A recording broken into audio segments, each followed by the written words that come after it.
Welcome to yet another episode of Cinephile Maniacs. Today you'll be watching why Conjuring 2 is the most overrated film of 2016.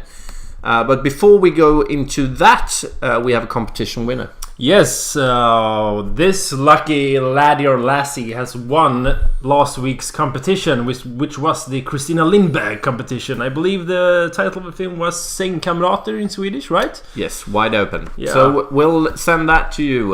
We'll get in touch with you through Facebook or something like that. Okay, so we are going to discuss the highly anticipated horror film, The Conjuring 2. It opened 12 days ago in the States and grossed 73 million this far, in the States alone. Comparing to Warcraft, which was the movie for our last Drunken premiere. Yeah. Great movie.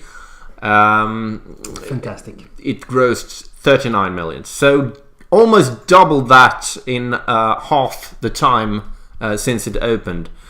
And we are going to delve into some of the aspects, and we're going to profess why this is one of the worst films, maybe not the worst films, but most overrated films this year.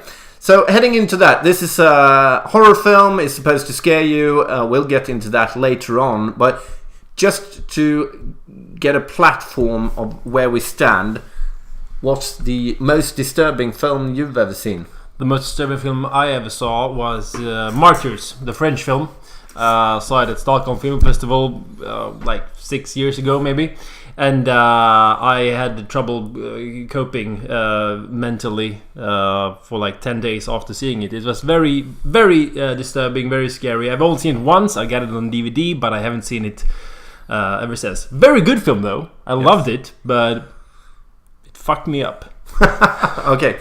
I think my scariest film, or not scariest, but most disturbing, is Mikael Haneke's Funny Game. It's a dissection of violence on screen and how we consummate that quite easily. And as you might know or not, Mikael Haneke is a master of what happens on the screen and how it affects his viewers. So most of the violence, the unpleasantries in this film, is done outside of screen, and you can only hear the sound. So he knows that sound affects the brain in a much, much worse way, because it triggers your fantasy. Exactly. So Funny Games is really, really unpleasant. And there you have a small start heading into this discussion. So we've picked up a couple of reviews from the internet from people who have been as equally unfortunate as we have and watched The Conjuring 2, and we're going to comment on those reviews. So starting with the story and the manuscript, we had a tremendously hard time finding people touching on that subject in their reviews. Is there a reason for that, and can you briefly summarize the movie plot? Yes, I can. The reason why is because the story is boring. We've seen this before. We saw it in The Conjuring 1. It features the same couple, the same conjurers, ghostbusters, whatever you may call them. Except for this time, instead of doing it in the US, they go across the pond, so to speak, to the UK.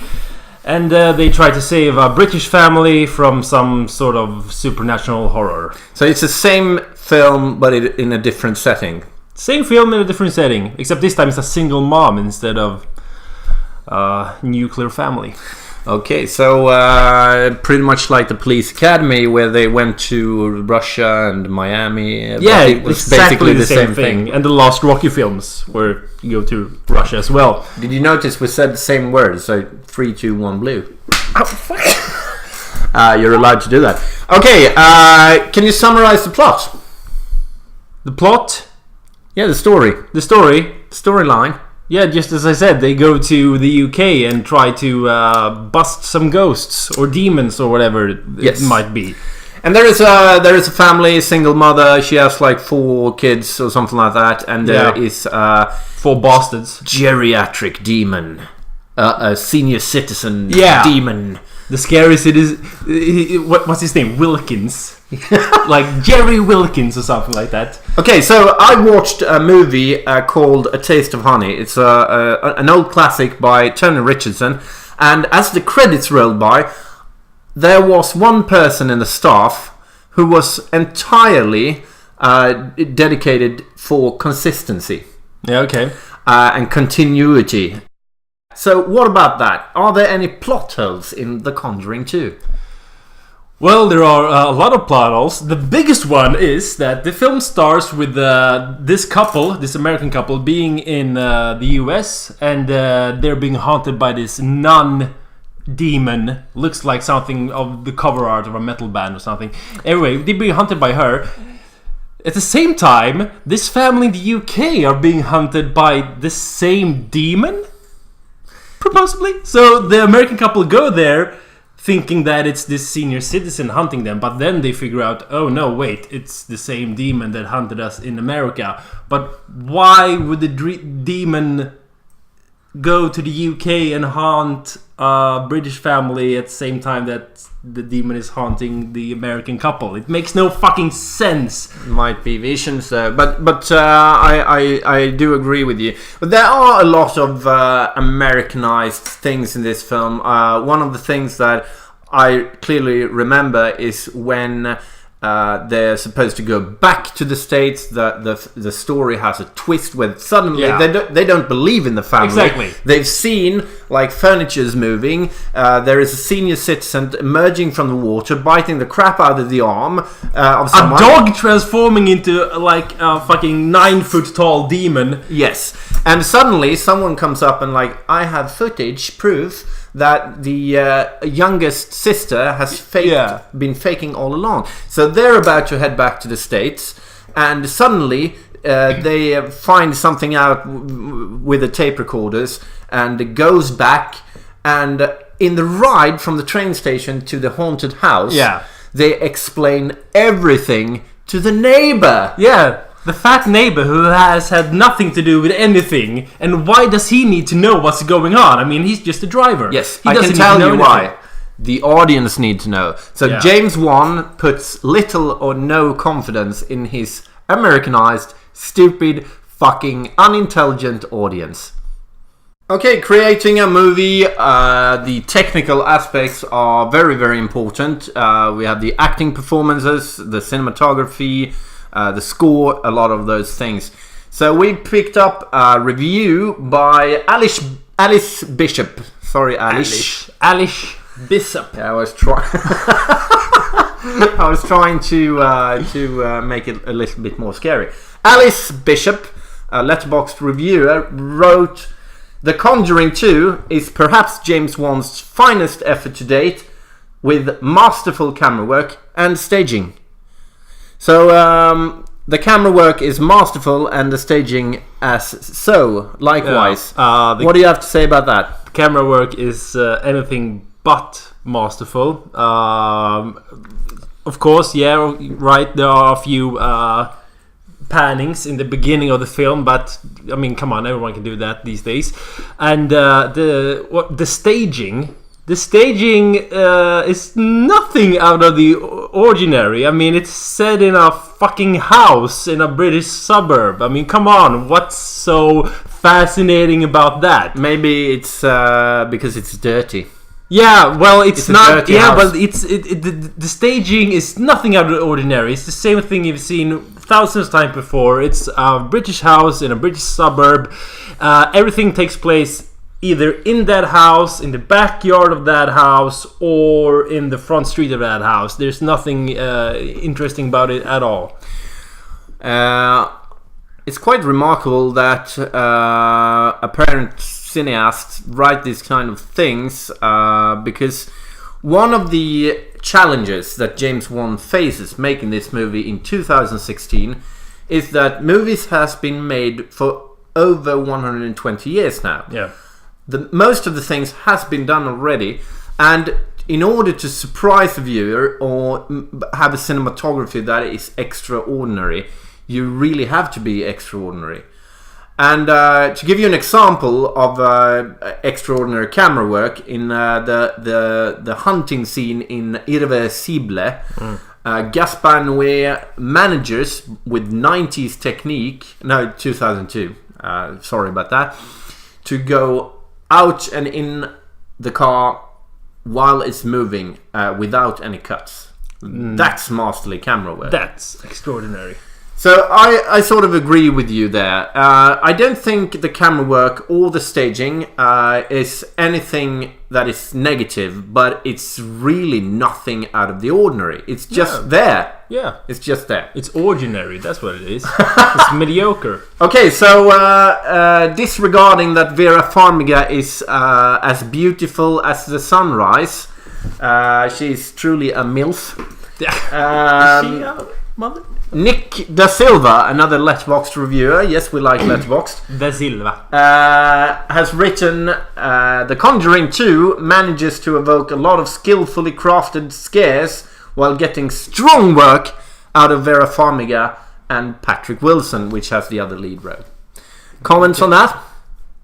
Well, strong work. Yeah, strong work out of the actors. Again, I mean, the actors couldn't care less about the acting in this film. I'm not saying that it's bad. It's not laughable or anything. It's not like that other Bite, the one we saw before. I mean, it's good acting. It's all right. It's okay, but it's nothing. You won't see The Conjuring 2 go out the theater and be like, oh, what about that acting though?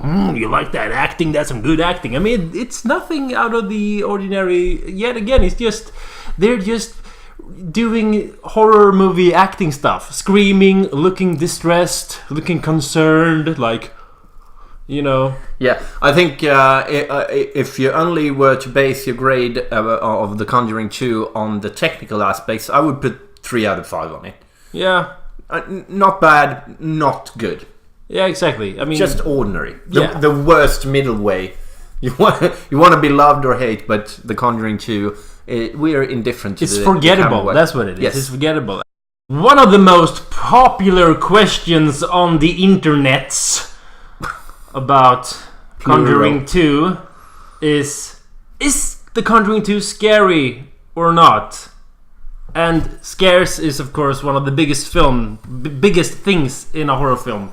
So, Glista, could you please just give us the rundown on the conventional scares that some of the elements some of the elements that filmmakers creating horror films can use is obviously gore, which grows a lot of people out. There's no gore in this film. No gore neither. We have the psychological terror, realism, which is more in the vein of what I was talking about before in relation to Funny Games and also Martyrs. So there you have that.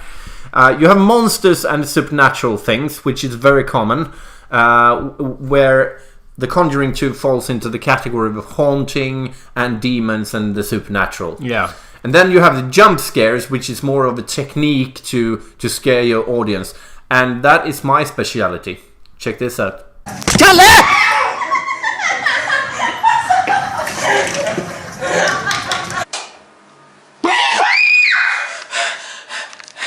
So jump scares are very effective and can be combined with these horror elements. Indeed. So let's pick up a few reviews on the topic of is The Conjuring 2 scary?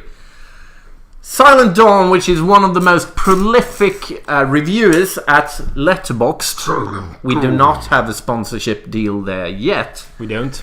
No, I forgot to mention. Yeah. Writes, for one, The Conjuring 2 knows what scares you. It has such a precise vision of spooks that it'll give the audience all kinds of heebie-jeebies. But even beyond that, each shock feels based on the element of surprise. Instead of taking the easy way out with a cheap jolt, it uses an eerie sequence to misdirect you, lure you into a false sense of security, and then strike. So what do you have to say about this? Misdirect you and then strikes. Okay, that's quite surprising that anyone would get surprised by a film such as The Conjuring 2, because when we were watching it, I mean, both you and I could say, okay, this is gonna happen. I mean, it was so easy to predict what was going to happen, and you weren't lured into any sort of false sense of security, basically, because going in watching this film, you knew it was a horror film. So if you hear a noise and the character looks like, oh, what's going on over here? And then it's nothing, but then you hear the noise a second time and the actor goes there. You know that the second time there's going to be something there. I mean, there's nothing scary about that. Yes. So you know what's going to happen. And we are going to come back to that later on if The Conjuring 2 is an innovative film or not. But I sort of agree with you. It's, again, very, very strange that someone that watched a lot of movies write these sentences about The Conjuring 2, which is one of the most predictable films I have ever seen. Yeah. Not only in 2016, but in all my life. Okay, so moving on, we have Evan. When a movie makes you shit your pants. Oh, that's unhygienic. Let's skip that one. Wes Ball. Wes Ball. It's not made up by me. Made up by Wes or Peter. He's the love child of Wes Anderson and Uwe Ball. Yes. Before The Witch came around, The Conjuring was the only film to have ever done that to me, and it terrified me so much that I was certain that I had done something wrong. What? Okay, so here's my theory about this. Yeah. There are a shitload, pardon my French, je m'appelle Gustave, Gustave de Boaz. Okay. There's a shitload of haunting films, supernatural shit, films and stuff like that. And I think these kind of films appeal and scares the shit out of people who believe that there might be something supernatural, an entity, a god, the supernatural, which is basically the majority of the population of the United States. Many Southern European countries. Let's not go into Africa because that's a mess. Latin America. But to Swedish people who are basically secular, atheist, this is not scary at all, because it's like when you're 4 years old and you're told the story about Humpty Dumpty, and you know that there are no egg people, so it's not scary when he falls off the wall and breaks his shell. And I think that is philosophically a very interesting question to reflect upon. How much these movies actually scare people because they appeal to something which they believe is true, but we know it's not. Yeah. You, me, Hitchens, Harris, Dawkins, and the rest of the population of the civilized world. Yeah. What do you have to say to that? Well, the thing is, like in The Conjuring, when they say, I'm gonna banish you back to hell! If you believe in hell, if you believe literally that hell is a real place, just as Denmark is a real place, of course it's scary. Of course, if you really believe that hell is as real as Denmark or Nigeria... Some might argue that Denmark is hell. Some. You're gonna be banished back to Denmark. That would have been scary. Yeah, that would have been fucking horrific. Anyway, but if you believe that, of course it's gonna be scary seeing that on a film. It's the same thing that is scary for me. If I watch a film and I see a psycho serial killer torturing someone to death, I know that shit is real, so therefore that is scary to me. But at the same time, I feel, there are so many real things to be afraid of and to be scared of. So many real things that why bother, get scared of something that's not real? Why not, Yeah, I think we made our point. So basically, The Conjuring 2 is laughable. It's not scary. It's not scary at all. And I think the person in India who died is either one of the most religious persons in the world, or he just had a heart attack. Yeah. Which can happen right here, right now as well. Maybe he was a fat bastard, I don't know. Yeah, maybe so. Fat bastard. Maybe he was a fat... There are no fat Indians. There are no fat? No. Okay. There's no fat Indians. Now you're gonna get a book tip, and it's David A. Cook's. A. Cook, David. Epic book, History of Narrative Film. And in this quite heavy stone of a book, you can read about the development of cinema through the ages. Ages would be a little bit anachronistic, but since the 1890s, anyway. And amongst other things, you can read how filmmakers have constantly tried to develop the art. So, for instance, if you take the French New Wave, which was very popular in the 60s and 70s, with the names such as Truffaut, Godard, Jean-Luc Godard, Chabrol had a little finger in the pie as well. Oh, really? Yes. One of the things they invented was the very fast editing that confused the hell out of the audience, and it was really, truly new. Groundbreaking at the time. So, and I think that Jean-Luc and François and Pierre Gripson, they all understood that in order to be great, you have to do something that hasn't been done before. So, does James Wan know this? No. Not based on The Conjuring 2, at least. He might know it, but he doesn't. He sure. You want to get the money. Yeah, exactly. They say that, in order to make a good film, you need to know the rules and then break those rules. Yes. It seems that James Wan or the producer or whoever had the final saying knew the rules but decided not to break them, and therefore the end result was quite mediocre. Yes. According to us, I mean, The Conjuring 2 has nothing new to offer. It's basically a repetition of things that has been done since the 70s, I would say. Yeah.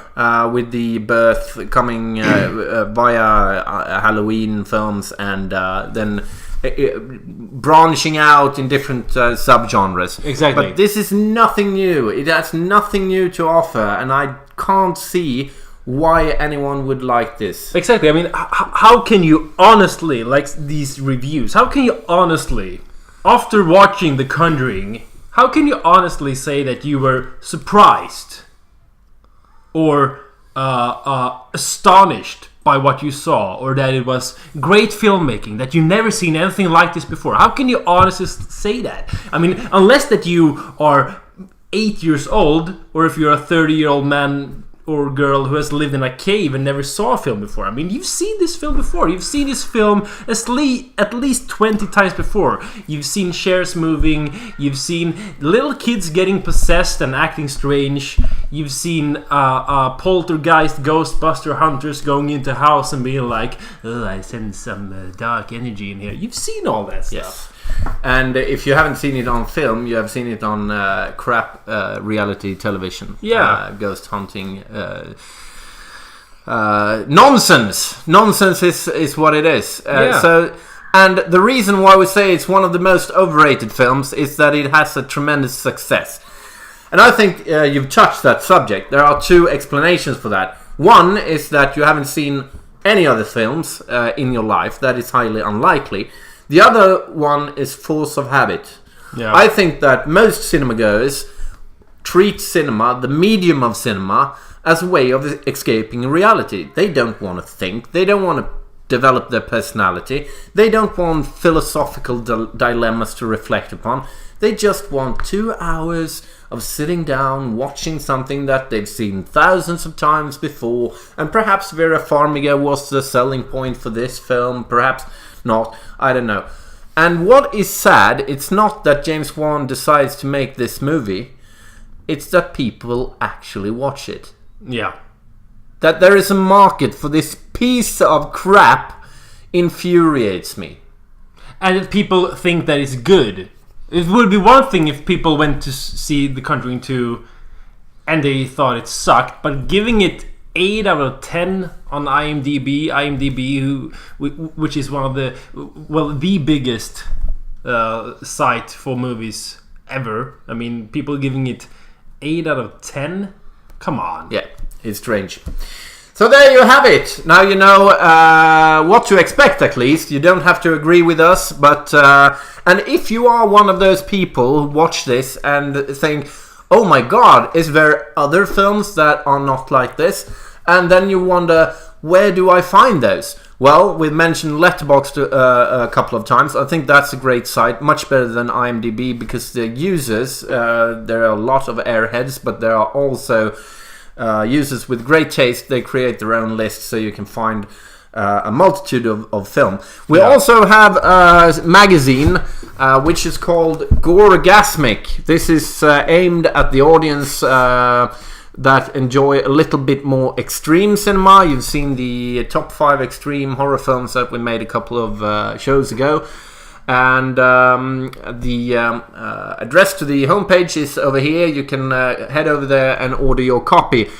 This is a great resource. I must say, when I read these magazines, there were a lot of articles about films that even we didn't know of. So a great magazine, Goregasmic. Go check it out. That's it for today. I think we've managed to pour some vomit, not physically. But I hope you did enjoy our little dissection and that our arguments are solid. We're not just sitting here because we met James Wan and he denied Frey to be in one of his homemade porn movies. That would have been awful. Yes. If he denied me. Well, whatever. We're gonna go and see some real horror, which is Sweden versus Belgium in the Euro Cup. Yes. And while we do that, you can support us at Patreon. And don't forget to subscribe. See you next time. And have a nice Conjuring 2 free life. Thank you. Bye. Keep on conjuring.